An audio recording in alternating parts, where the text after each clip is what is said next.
सामने कई चैलेंज होंगे, क्योंकि लोकसभा चुनाव में जनता का मूड पता चल चुका है।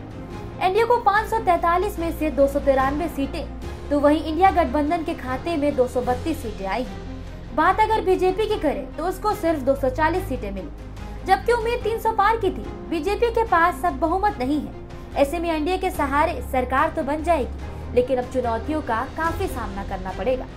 इंडिया अलायंस की हवा में बीजेपी को यूपी से अच्छी खासी सीटों का नुकसान हुआ। बीजेपी के कई नेता भी पीछे रह गए।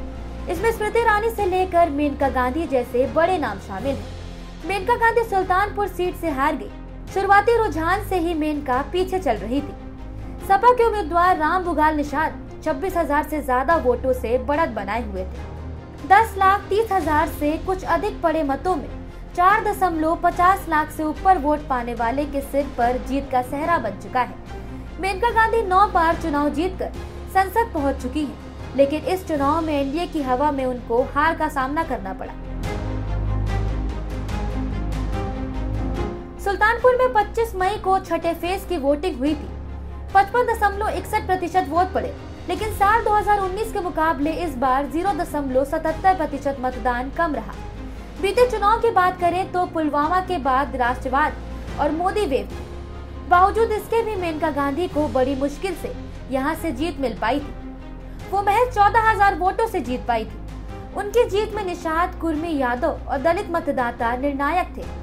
इस बार सपा ने सुल्तानपुर में निषाद का कार्ड चला। रुझानों में साफ रहा कि सपा प्रत्याशी रामबुगाल निषाद वोटर्स में बड़ा डेंट लगाते दिखे। उन्होंने इसके साथ ही सपा के कोर वोटर्स यादव मतदाताओं को भी बखूबी से साधा। दूसरी ओर बसपा ने कुर्मी वोटों पर डेंट लगाया। अंतिम समय में बड़ी संख्या में कुर्मी व दलित वोट भी गठबंधन के नाम पर डाइवर्ट हो गए। ऐसे में यहाँ का मुकाबला दिलचस्प हो गया।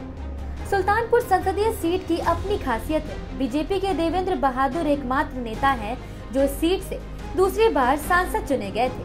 उनके अलावा अब तक कोई ऐसा नहीं कर पाया, यानी कि इस सीट पर किसी एक नेता का दबदबा नहीं रहा। आजादी के बाद कांग्रेस इस सीट से 8 बार चुनाव जीत चुकी है। हर बार अलग चेहरा चुनाव जीतकर सांसद बना। बीजेपी को यहाँ 4 बार जीत हासिल हुई। बसपा को 2 बार जीत मिल चुकी है।